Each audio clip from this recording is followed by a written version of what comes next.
Discuss today is really what is the simple way of doing Umrah. There's a lot of guidance out there, there's a lot of books that have been written. I want to just explain the real basics and then add a bit more to that so that inshallah Allah subhanahu wa ta'ala make it easy for us to do the Umrah correctly and make it an accepted Umrah. So this is not really something to be so worried about that you are going to definitely get something wrong or something. Really all Umrah is putting on an ihram, which means different things for men and women, which I'll explain soon. And then after that, proceeding beyond the miqat, which are the boundaries before Jeddah, for example. And that's where the ihram has to be placed on from, and the intention has to be made. And then we proceed on to Mecca. Once we've settled down there in the hotel, etc., we make our way to Masjid al-Haram, to the great masjid, and we enter there and we start the Umrah. The Umrah is essentially very simple. It's just 7 rounds around the Kaaba, 7 rounds around the Kaaba, starting from a particular place, ending in a particular place. And once that's done, we do 2 rakats of prayer, which are called the tawaf, 2 rakats of tawaf. Following that, we go to and have some zamzam, and following that we have to do 7 sa'is. Now sa'i just means essentially traveling between the 2 small mounts of Safa and Marwa, like the way Hajar alayhi salam did. And you start off in Safa and then you go back and forth 7 times, which means that you'll end up in Marwa. And then once you've done that, you can do another 2 rak'ats if you want to. These ones are not essential. And then after that you go and get your hair cut or shaved, depending on what you want to do, and the greater reward, I'll explain that. And that's your Umrah done. You go and then you take off your ihram and you have a shower, and then you can then stay in Mecca for as long as you want, do some more Umrahs if you want to. Really, that's all it is. All Umrah is an ihram with an intention and the labbaik, etc. You go do 7 turns around the Kaaba, and then you go and do the 2 rak'ats, have some zamzam water, and then go and do the sa'i between the Safa and Marwa, which is the travel between Safa and Marwa. And then after that you go and you cut your hair, and then you're done. That's your Umrah done. It takes probably about 2 hours, I would say. If there's not too much, if it's not so busy, and if it is busy, then it's going to probably take more than 2 hours. Some people do it even in less than 2 hours, but generally 2 hours is a decent average to do that. So now let us begin from home. So from home, all we have to do is that we're setting off for this journey. It's a good idea to do 2 rak'ats of prayer at home. And then it depends on how you're going to get to Jeddah. If you're going to get directly to Jeddah, then it's going to be difficult for us to have a shower anywhere. And it's a good idea to have a ghusl and a shower before we put the ihram on. So that's why in that case, it's best to have that shower at home, clip your nails, remove any unwanted hair. And then after that, put some perfume on your body. And then for the men, it's 2 ihram garments, the upper garment and the lower garment. For women, they can wear anything that's modest and decent. They don't have to wear specific sheets as such. They wear their normal clothes, baggy, loose clothes, and the hijab, etc., the covering that they put on. And then after that, once you're all groomed and you've had a shower, you've applied some fragrance to your body, and then after that you've got the ihram on, you do 2 rakats of prayer from home. And then after that, if you have your hat on, which you should try to do and pray with, but then you take your hat off for the men. For the women, they keep everything on. And then after that you make the intention that, oh Allah, I am intending the ihram, I am intending Umrah. So you can say this in Arabic, you can say this in English if you want to. Allahumma inni uridu al-umrah fayassirha li wa taqabbalha minni. Essentially saying, oh Allah, I intend this Umrah, so make it easy for me and accept it from me. Now then after that, this is the crucial part. Until now, it's like you've prepared, for example, if you're preparing for prayer. After this, you will say, Labbaik, Allahumma labbaik, labbaik la sharika laka labbaik, innal hamda wa ni'mata laka wal mulk la sharika lak. Memorize this. You should actually memorize the labbaik. Essentially what it means, I am present. Oh Allah, I am present. I am present. There is no partner for you. I am present. Innal hamda wa ni'mata laka wal mulk. All praise and all bounties and gifts are yours to give, are yours. They all belong to you. And for you is all sovereignty and all of kingdom. La sharika lak, there is no partner for you. So we say this now. Once we say this, it's like we've said Allahu Akbar and tied our hands in prayer. So like you're in the ihram now. You're in the what you call the pilgrim sanctity state. Now you're not allowed to, for example, remove any hair. You're not allowed to, for example, cut any nails or anything like that. You can't apply any kind of perfume or any kind of scented item after this. You shouldn't be arguing. You shouldn't be speaking about any kind of intimate issues, sexual intimacy issues, even with one's wife. No intimate touching or anything of this nature, because it's like we're in the Umrah. We've started from that. Now, as I said, you can do this at home if you're not going to have a chance to do this before you get to Jeddah. However, if you are going to stop somewhere, for example, if you're going to stop in Cairo, you're going to stop in Dubai or Abu Dhabi or any of these other towns, and you want to do it from there, you can do that as well. Right? If you're going to have time to do it there, you can just go with your normal clothes, and without starting your ihram, you can start from down there instead. So when you get to these places in transit, you will go and you can take a shower if there's a shower facilities. A lot of airports won't have shower facilities maybe, so then you can have had the shower from home beforehand. So when you get there, you just make wudu. So if you can't take a shower before starting the ihram, then what you do is you do wudu at least. So do a wudu down there, and then once you've done the wudu, then you do your 2 rak'ats again. In the 2 rak'ats, first rak'ah you read قُلْ يَا أَيُّهَا الْكَافِرُونَ, second one you read قُلْ هُوَ اللَّهُ أَحَدٌ.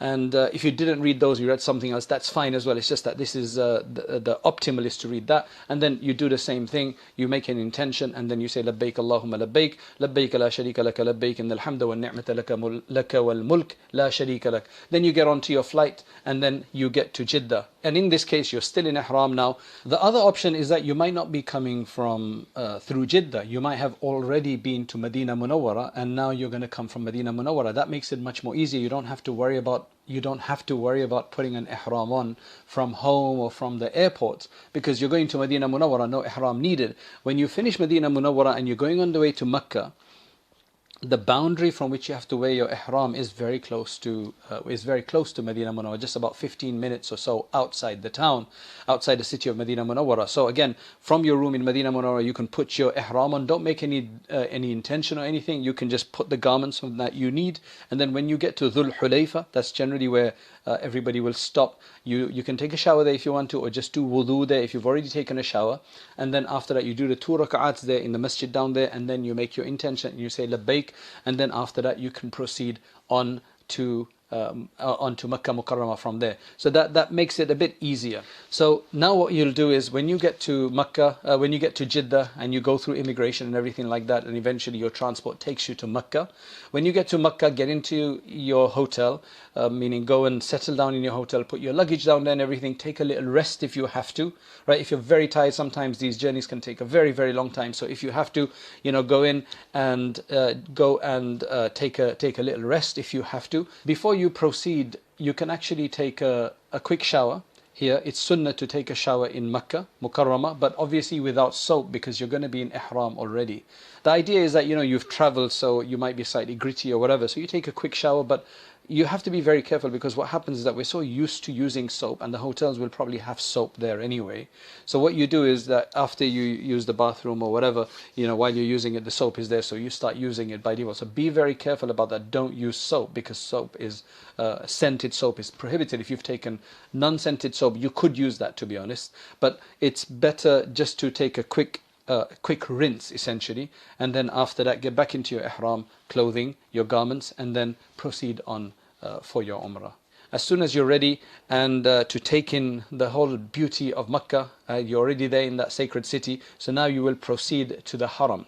You will proceed to the Masjid al-Haram. When you get to the Masjid al-Haram, enter with the right foot in any of the doors, whether that be King Abdul Aziz Gate or any of the others that are closer to you, and try to look down. Try not to look at the Kaaba if it's in the line of vision. From King Abdul Aziz Gate, it is usually in the line of vision. Try not to look at it, because what we want to do is that as soon as we see it for the first time, we want to be able to do, they say all your du'as are accepted the first time that you see it. So you want to be in a place where you can actually stop and make all the heartfelt du'as that you want to. Right? So try to look down and keep proceeding. If you have got somebody to guide you, great, that's wonderful. You might be going with a group, you might be going alone. Either way, stop somewhere where you can see the Kaaba and you're not disturbing anybody, you're not in anybody's path, and then just pour your heart out.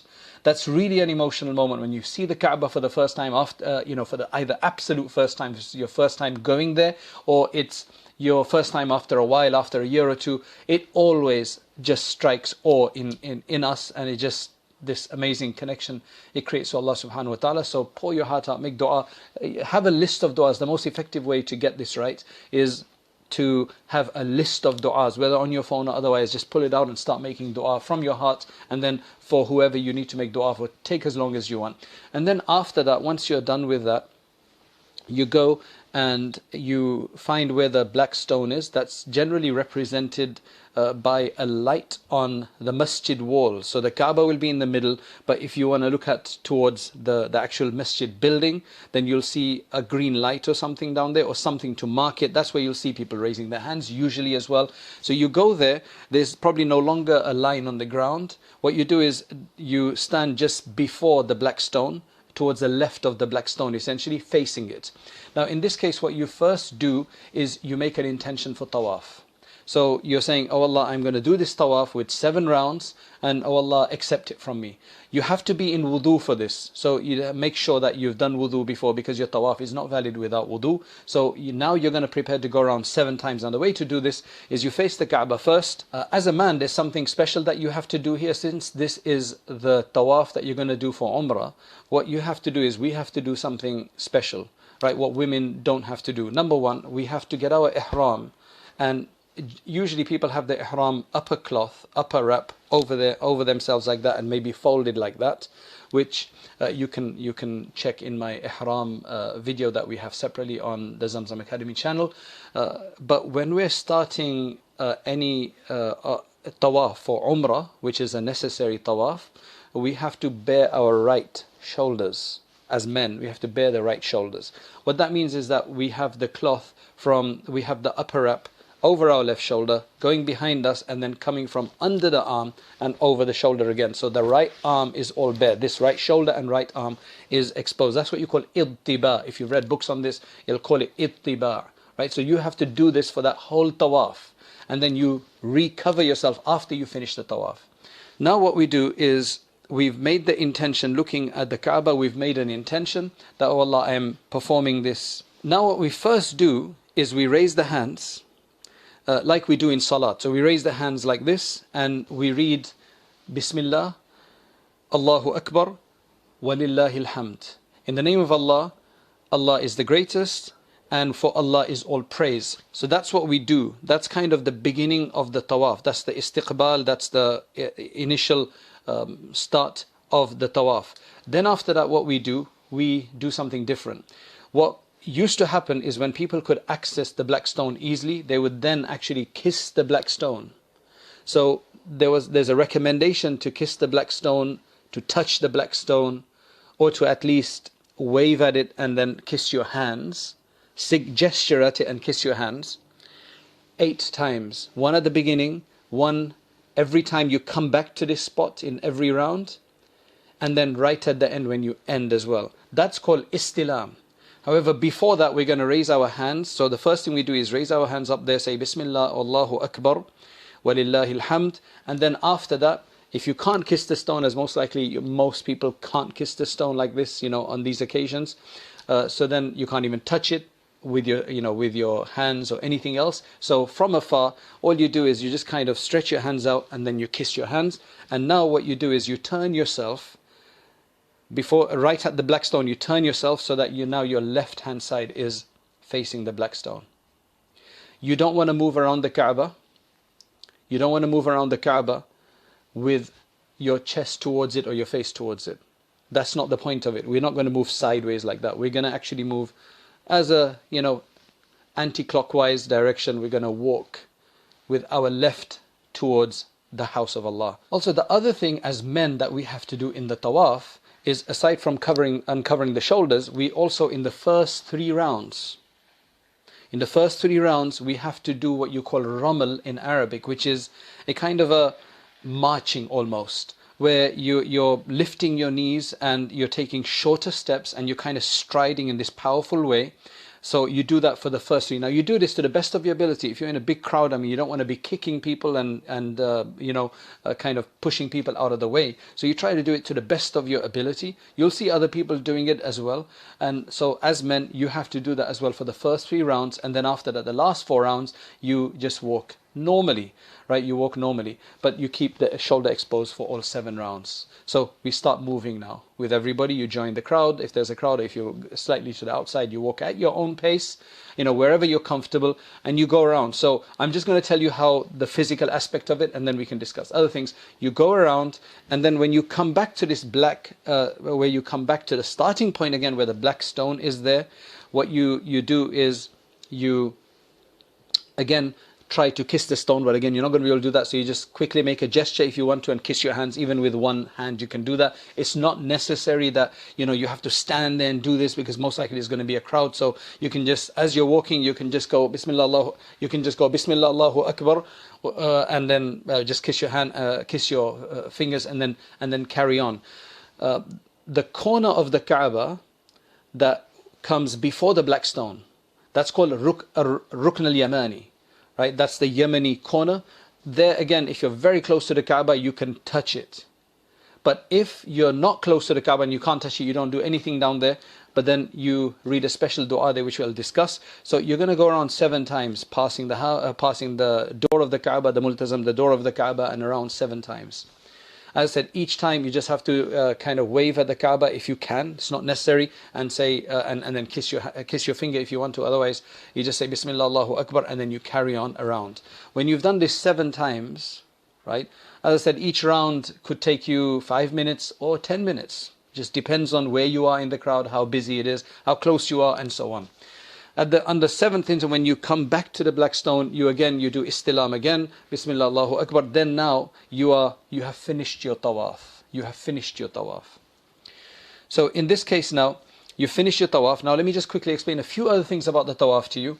As you're going around, you just look down in humility, and you're just remembering Allah. Remember, this just sounds like an exercise. Physically, you just go around 7 times. Anybody can do that.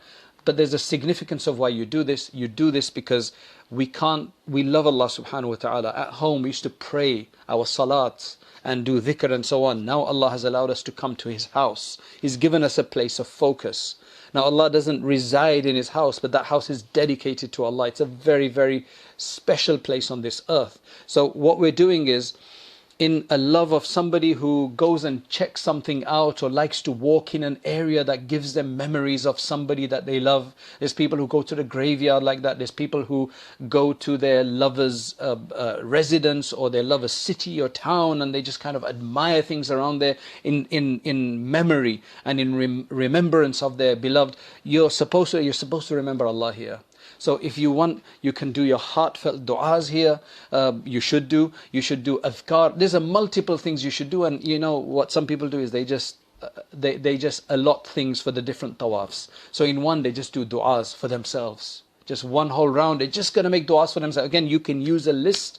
There's nothing wrong with looking at a list, whether on your phone or otherwise. Number 2, they'll make dua. The second round, they'll make du'as for others.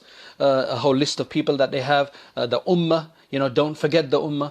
Number 3, I'm going to do tasbih in the 4th round. In the 5th one, I'm going to do takbir. In the 6th round, for example, I'm going to read Quran.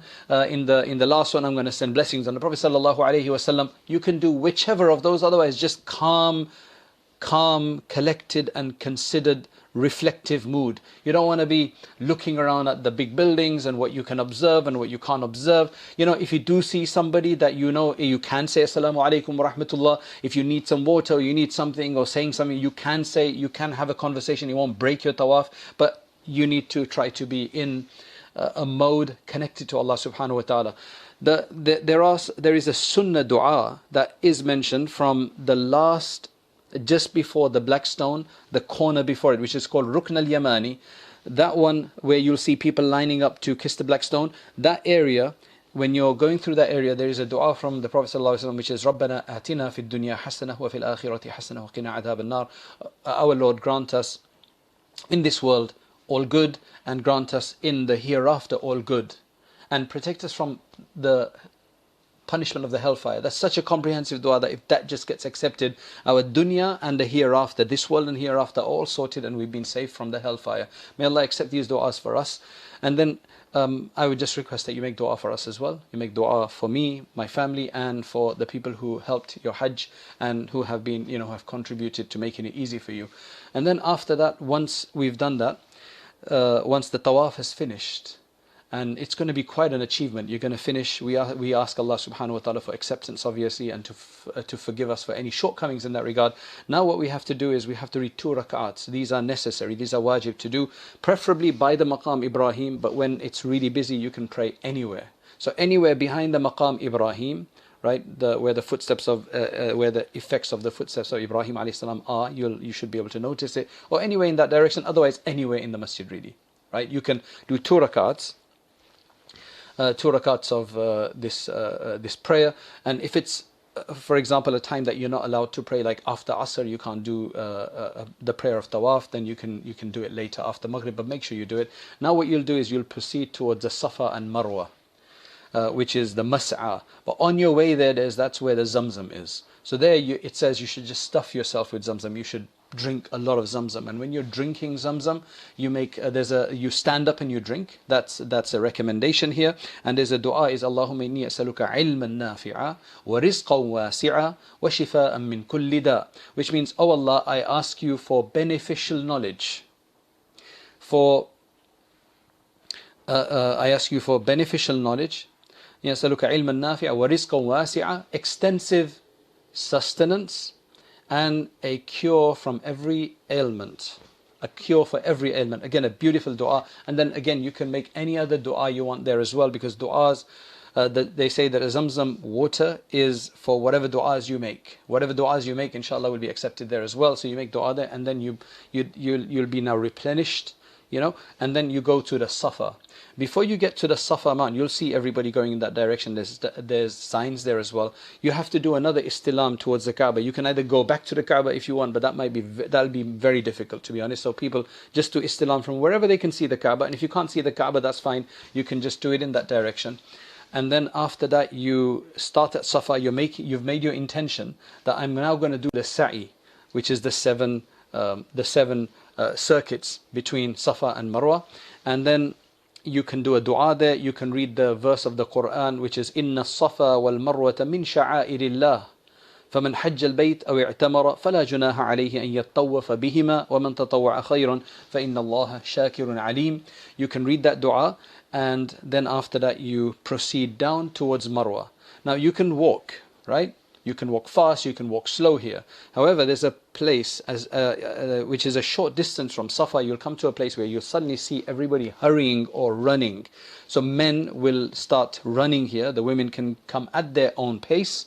This is usually distinguished by green lights in that area. There's a change of the light colors there, so that's where you run. This is where the bottom of the valley was, where Hajar alayhi salam had run, had gone and completed that running before she started climbing the next mountain. There's no mountain to climb anymore. And then after you finish that green area, you just carry on walking. You get to Marwa. Marwa, you make a dua. And again, you can read the same dua in As-Safa wal Marwata, which is the verse of the Quran. And then you can make any other dua there. And then after that, you come back. So you do this 7 times. And the 7th one, you'll end up in Marwa.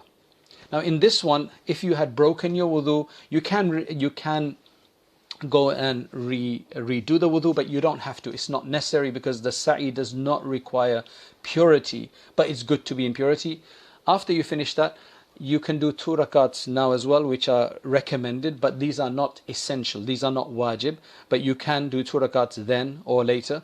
And then after that you go, and once you've finished, you go back and towards your hotel or wherever it is, and there's places that you can go to the barber shop, ask people where the barbers' salons are. There they'll cut your hair, so you now have to have your hair cut, right? You have to have your hair cut, which is you have to cut at least a minimum of like an inch from at least a quarter of your head. So you can either have a trim of an inch of hair if you've got that long hair, but the preference is, which the Prophet ﷺ made dua thrice extra for, is to actually shave the hair for men. The women will only cut their hair an inch or so, from the ends, whereas the men, they would prefer to get a shave. So that's it. Once you've done that now, you are out of ihram. So now all the prohibitions that were there, like no fragrance and so on, cutting hair or whatever, all of that now becomes permissible. So now you go back to your room, take a shower, put your normal clothes on, and then after that you will be in Mecca. So those were the main things regarding the tawaf and regarding the sa'i. So that's it. It's essentially all that is. You go, you perform the 7 rounds with the 8 istilams, and then you start off with the intention, of course. You finish off. Then after that you do the 2 rak'ats. Again, you can do them anywhere. You can do the sa'i, Safa and Marwa. During all of this process, in the sa'i as well, in the tawaf as well, you just read as much dua as you want. Take a little book of du'as if you want to, right? And you can read from there if you want to. A little Quran, a mushaf, you can read on your phone. You can do it as you wish. All we would request is just make dua for us as well, and just don't waste your time during that time. It's a very special act. It's a very special act, and just thank Allah subhanahu wa ta'ala that you're being given the ability to do this, because many people around the world, the majority, don't get to do this, right? Because it's not easy for everybody to come. Another thing that you can do while you're in Mecca is that if you want to, you can actually go and do some more umrahs. For that, what you have to do is get back into ihram, and to do that, what you have to do is go to a place. There's multiple places you can go to, but the closest place is called Masjid Aisha. Now all the taxi guys, they know about this, so you can ask any taxi person to take you there. Again, you would get back into your ihram garments, and you would go there and you would make an intention there, do your 2 rakats there. There's a big masjid there. Do your 2 rakats, make an intention, do your labbaik, and then come back and then do your whole umrah again. While you're in Mecca, some people like to do more umrahs on behalf of others to give the reward to others. They can do that if they want to. However, it's up to you. They say that there's 2 opinions about this. The other opinion is that you just do more nafil tawafs. You just do extra optional tawafs, which are essentially a collection of 7 rounds. The same way as I explained to you before, you can do multiple in the daytime.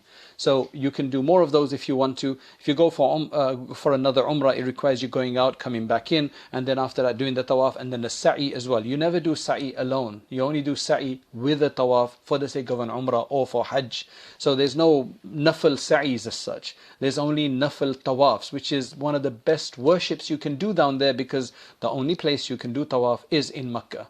So that's why they say that is superior to a lot of other worships. Right? But if you're tired and you can't be going around, then you spend your time doing everything else. In fact, in tawaf you can read your Quran, and you can do a lot of other things as well. You can do a lot of your other adhkar, so that it's a very combined kind of worship in that sense. So yeah, do lots of tawafs down there. Don't waste your time, and just do lots of tawafs as you in terms of the number of days that you spend down there. Alhamdulillah, may Allah subhanahu wa ta'ala accept it. Now when you stay in Mecca, what you do is however many days you're going to stay in Mecca before you go to Medina Munawwara, if you're going afterwards, or before you go home, we want to value this, because we're not there every day, right? And it's a place to be valued, it's a place to be cherished, it's a place to be benefited from, because there's huge amounts of blessing that are coming there. We've got some other lectures, on Zamzam Academy channel on YouTube as well, where you can listen up on more of the details of this, and a greater detail of the whole tawaf and everything else, which I can't cover in this short video here. But this is more than enough. Now I say the best way to now spend the rest of the time in Makkah Mukarramah is have a schedule. Number 1, try to pray all 5 prayers in the masjid. You do have to go a bit earlier when it's busy times, because they close the doors earlier. Then you're forced to go into, well, you can still get into the extension. Sometimes they even close the extension, the King Abdullah extension. So you'll have to pray in the courtyard. That's why it's always a good idea that when in Mecca, most people do this, is that their whole schedule revolves around the 5 daily prayers. Right? So it's a good idea to go a bit earlier and go and do some reading, go and do some dhikr or whatever, and be in the masjid from an earlier, rather than go late and then get stuck somewhere or not be able to go in. Again, I said that if we can make a schedule from before we leave, or if you're there, once there, is what do we want to achieve in that day? Each day, the 4 days, 5 days that you're staying there. So it's a good idea to say, I'm going to read this much Quran, I'm going to complete this much Quran, and these are the times I'm going to spend reading it. I'm going to finish a Quran maybe. I'm going to read 5 juz, 10 juz, or whatever it is. I am going to do this much tasbeehs, carry a tasbeeh if you can. I'm going to do this much salawat on the Prophet sallallahu alaihi wasallam. I'm going to do this much qada prayers. It's a really good idea to do qada prayers while you're there, because you're traveling anyway, so you can really fill up that time with a lot of your makeup prayers after doing that. Again, if you have a schedule of what you want to achieve in each of these days, and from the week you're there, what I want to achieve in that, it's much better, because there are a lot of distractions. You're going to meet people. There's a lot of shopping opportunities down there. I'm not saying don't do any shopping.